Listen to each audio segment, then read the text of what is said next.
தமிழ்நாட்டில் புதுப்பேட்டையில் இருக்கும் ஓர் அழகிய கிராமத்தில் ஏழ்மையான நிலையில் ஜி.எஸ். சுந்தரப்பா மற்றும் நாகம்மாள் தம்பதிக்கு மகனாக பிறந்தவர் சண்முகப்பா. சிறு வயதிலிருந்தே சண்முகப்பா வறுமையின் முரண்பாடுகளை எதிர்த்து போராடவும் தனது எதிர்காலத்தை மாற்றவும் முயலும் ஓர் உறுதியான சிறுவனாக திகழ்ந்தார். மிகவும் வறுமையின் பிடியில் பள்ளி படிப்பை தொடர்ந்து சண்முகப்பா 10ஆம் வகுப்பிற்குள் நுழைந்தார். வாலிப பருவத்தை மகிழ்ச்சியுடன் தொடங்கிய சண்முகப்பா தனது நண்பர்களுடன் பள்ளி வகுப்புகளை தவிர்க்கத் தொடங்கினார். இந்த விளையாட்டு எண்ணம் தினமும் தொடர்ந்ததால் அது அவரது பள்ளிக் கல்வியை பாதித்தது. அதன் விளைவு அப்போது நடந்த 10ஆம் வகுப்பு பொதுத் தேர்வில் சண்முகப்பா தோல்வியடைந்தார். அவர் அடைந்த அந்த தோல்விதான் தான் வாழ்நாளில் அடுத்து அடையப்போகும் பல வெற்றிகளுக்கு ஆரம்பம் என்று சண்முகப்பா அறியவில்லை. தன் பள்ளிக் கல்வியை தொடர முடியாது என உணர்ந்த சண்முகப்பா இனி ஒரு நாள் கூட தன் தந்தையின் பணத்தில் வாழக்கூடாது என முடிவு செய்தார். அன்றைய தினம் சண்முகப்பாவின் கையில் வெறும் 2 ரூபாயும் மனதில் அசைக்க முடியாத நம்பிக்கையும் மட்டுமே இருந்தது. வாழ்க்கையை வென்றுவிட வேண்டும் என்ற தீராத வேட்கையுடன் இருந்த சண்முகப்பா ஒரு நள்ளிரவு நேரம் 2:30 மணி அளவில் நாற்றம் மல்லியில் இருந்து 30 கிலோமீட்டர் தூரம் நடந்தே கிருஷ்ணகிரி நெடுஞ்சாலையை அடைந்தார். வீட்டை விட்டு வெளியேறிய சண்முகப்பா தனது வாழ்க்கை பயணம் எந்த திசையில் தொடர வேண்டும் என்பதை தன் பையில் இருந்த நாணயத்தை புரட்டி தனது பாதையை தீர்மானித்தார். இருளில் நின்றிருந்த சண்முகப்பாவிற்கு இயற்கையும் நம்பிக்கையும் கைகூட ஒளி வெள்ளமாக வந்தது அந்த லாரி. அந்த லாரியின் ஓட்டுநரே வாழ்க்கையை வெல்லப்போகும் சண்முகப்பாவிற்கு முதல் சாரதியாகவும் திகழ்ந்தார். பெங்களூரு என்ற பெருநகரத்தில் வந்து இறங்கிய சண்முகப்பாவிற்கு அந்த நகரத்தின் கட்டமைப்பும் சுற்றுப்புறமும் பெரும் வியப்பையும் ஆச்சரியத்தையும் அளித்தது. தனி ஒரு மனிதனாக வாழ்க்கையை துவங்கிய சண்முகப்பா ரயில் நிலையத்தில் சுமை தூக்கும் தொழிலாளியாக தனது பயணத்தை தொடர்ந்தார். அந்த ஆரம்ப காலங்களில் பெரும் சிரமங்களை சந்தித்த சண்முகப்பா ரயில் நிலையத்தில் போர்ட்டராக மட்டுமின்றி சிமெண்ட் ஏற்றும் தொழிலாளியாகவும் கடினமாக உழைத்தார். நாட்கள் கடந்தது, மாதங்கள் சென்றது. சண்முகப்பாவிற்கு தனது வருமானத்தை அதிகப்படுத்த காலத்தின் கட்டாயமாக ஒரு நல்வாய்ப்பு அமைந்தது. அந்த வாய்ப்பை சரியாக பயன்படுத்திக் கொண்ட அவர் புரூக்பாண்ட் நிறுவனத்தில் இறக்குமதி செய்யும் பணியாளராக பணிபுரிந்து மாதம் 450 ரூபாய் சம்பாதித்துக் கொண்டிருந்தார். அந்த வருவாய் மட்டுமே போதும் என்று சண்முகப்பாவின் மனது நிறைவு கொள்ளவில்லை. ஏனென்றால் சண்முகப்பாவின் மனது ஒரு சாதாரணமான மனது அல்ல. வாழ்க்கையை வெல்ல வேண்டும் என்ற பெரும் கனவும் வேட்கையும் கொண்ட மனது அல்லவா? எனவே சண்முகப்பா ஓட்டுநராக சொந்தமாக லாரியை வைத்திருக்க வேண்டும் என்ற தனது அடுத்த கனவை வளர்த்துக் கொண்டார். அந்த கனவை நனவாக்க 4000 ரூபாய் முதலீட்டுடன் தனது சகோதரர் ஸ்ரீ பசவராஜுடன் சேர்ந்து ஓர் பயன்படுத்தப்பட்ட மிலிட்டரி வேனை வாங்கினார். அதில் அவர் சகோதரர் டிரைவராக இருக்க சண்முகப்பா கிளீனராக பணிபுரிந்தார்.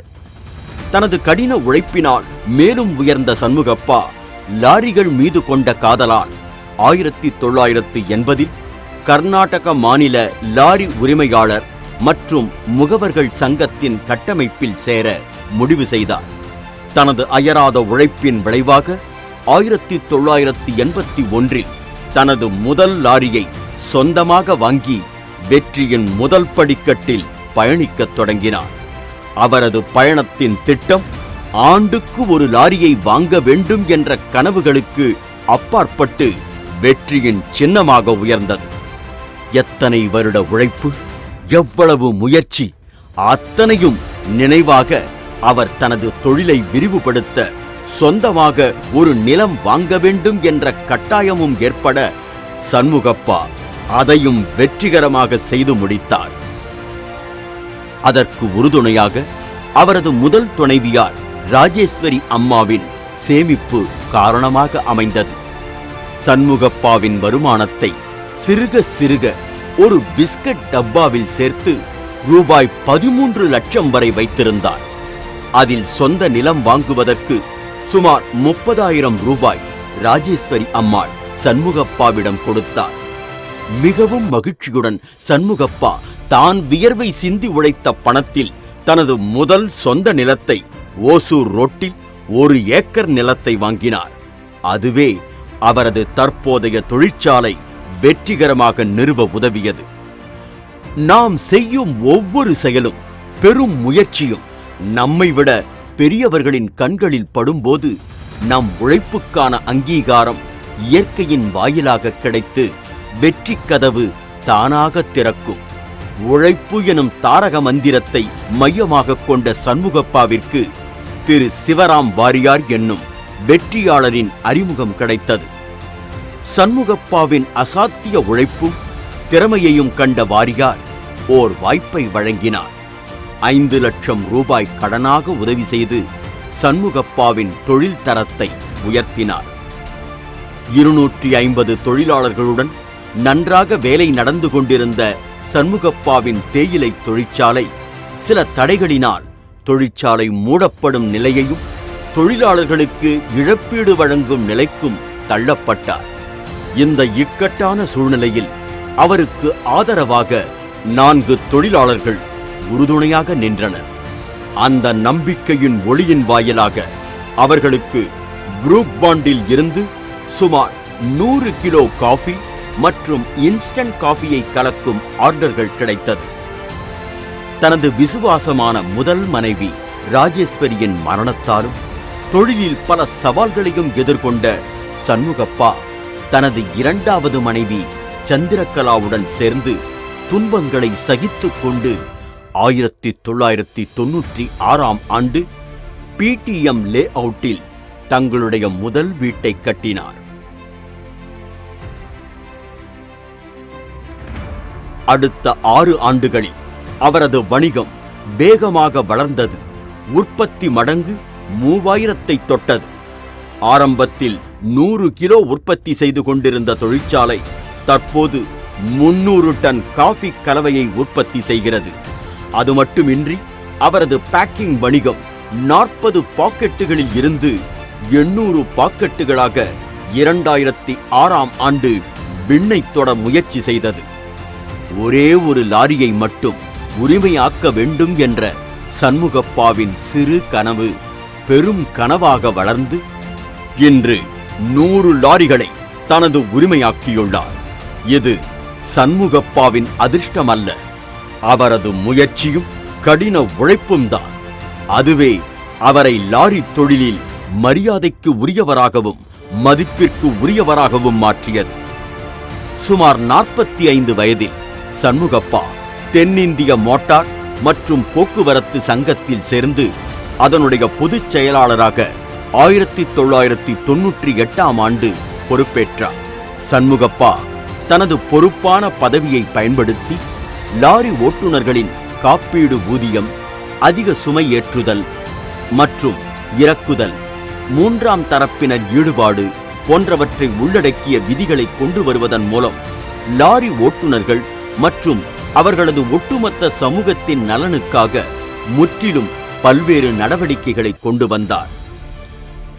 சிம்டா அதாவது SIMTA மூலம் 6 தென்னிந்திய மாநிலங்களில் முதன்மையாக கவனம் செலுத்தி இத்துறையில் ஈடுபட்டார். சிம்டாவின் மூலம் தாக்கத்தை ஏற்படுத்திய பிறகு சண்முகப்பா கர்நாடக மாநில லாரி உரிமையாளர்கள் மற்றும் முகவர்கள் சங்கத்தின் தலைவராக தேர்ந்தெடுக்கப்பட்டார். அங்கு அவர் கடுமையான தண்டனை சட்டங்கள், எரிபொருள் விலை குறைப்பு, பயன்படுத்திய வாகனத்தை பிரித்தல் போன்ற பல நெருக்கடிகள், மேலும் ட்ரக் மற்றும் லாரி ஓட்டுநர்கள் எதிர்கொள்ளும் பிரச்சனைகள் குறித்து எதிர்ப்பு மற்றும் மறியல்களை தொடங்கினார். சண்முகப்பாவின் வாழ்க்கையில் ஒவ்வொரு பின்னடைவும் அவரை அவரது கனவுகளில் இருந்து தூரம் தள்ளுவது போல் தோன்றியது. ஆனால் அவர் டாக்டர் APJ அப்துல் கலாம் அவர்களுக்கு ஒரு கடிதம் எழுதியபோது நிரூபிக்கப்பட்டது அவரது தொலைநோக்கு பார்வை.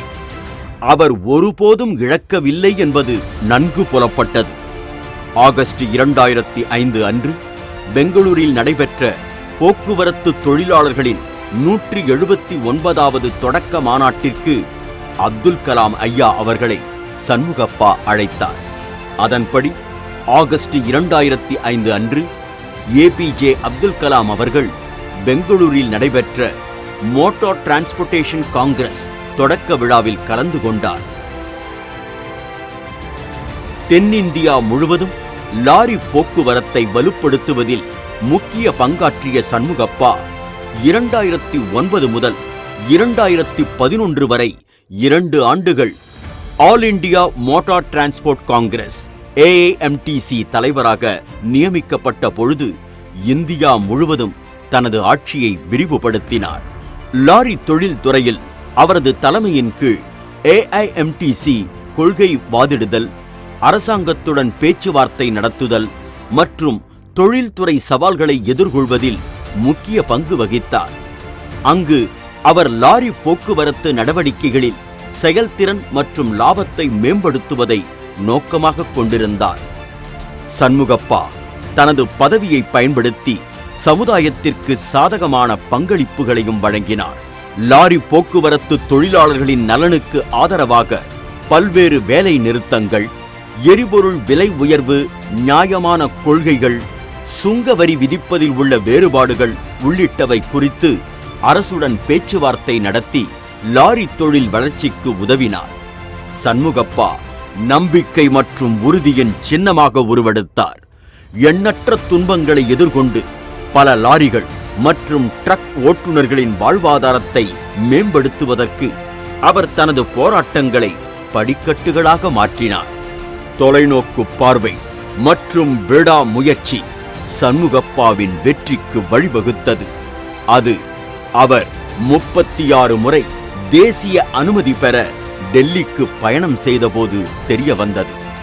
போதிய கல்வி அறிவு இல்லாததால் லாரி ஓட்டுநர்கள் ஓட்டுநர் உரிமம் பெறுவது மிகவும் கடினமாக இருந்தது. சண்முகப்பாவின் தொடர் முயற்சியால் உரிமம் பெறுவதற்கான கல்வி தேவை ரத்து செய்யப்பட்டது.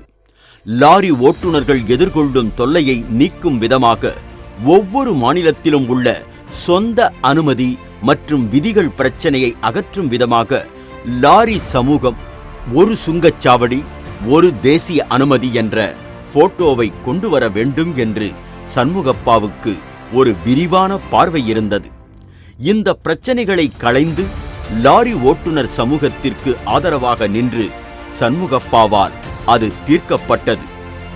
லாரி ஓட்டுநர் சமூகத்தின் சார்பாக சண்முகப்பா அவர்களது குடும்பத்திற்கு பல நன்மைகளை செய்ய விரும்பினார். லாரி ஓட்டுநர் சமூகத்தின் பெண் குழந்தைகளுக்கு 4000 ரூபாய் கல்வி உதவித்தொகை வழங்க முன்முயற்சி எடுத்தார். 10ஆம் வகுப்பில் தோல்வியடைந்த மாணவனாக தனது பயணத்தின் தொடக்கத்தில் இருந்து வெறும் 2 ரூபாயுடன் வீட்டை விட்டு முயற்சியை நோக்கி தன் பயணத்தை தொடர்ந்த சண்முகப்பா தனது வாழ்க்கையை ஒரு போர்ட்டராக ஆரம்பித்து இன்று AIMTCயின் தலைவராக பதவி வகிக்கும் அளவு உயர்ந்ததற்கு காரணம் அவரது பெரும் கனவும் விடா முயற்சியும் தெளிவான சிந்தனையுமே ஆகும். தற்போது ஒரு மகன் மற்றும் 2 மகள்களுடன் மகிழ்ச்சியான வாழ்க்கையில் இருக்கும் சண்முகப்பா அன்று மட்டுமல்ல, என்றுமே சமூகத்தின் நலனுக்காக பாடுபடும் ஒரு மாபெரும் மனிதன் என்று கூறினால் அது மிகையல்ல.